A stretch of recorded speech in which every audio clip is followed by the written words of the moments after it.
Taoiseach, two questions if you don't mind. Firstly, Sure. As you know, President Higgins recently published a letter congratulating the new president of Iran and offering the incoming Iranian regime his best wishes, and this has proved quite controversial due to Iran's recent spate of executions and its human rights records and so on. So did President Higgins' letter reflect the Irish government's position more broadly, or was he speaking in a personal capacity?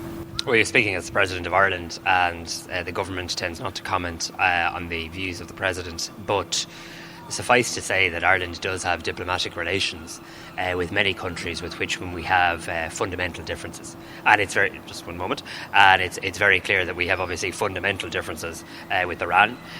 We continue to call out, and I will always continue to call out their human rights abuses and continue to call out, as I have just in the last question, in relation to any escalation of tensions in the Middle East.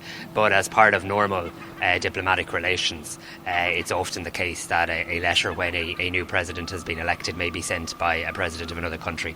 That in no way, shape or form means that we agree or support the views, worldview or the domestic policies of that government. So just to be very Sure. clear, so you agree that the position of the Irish government is the position laid out in the president's letter? Would that be accurate?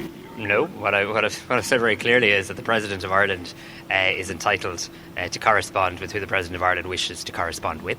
We have diplomatic relations with many countries whom we have fundamental differences with.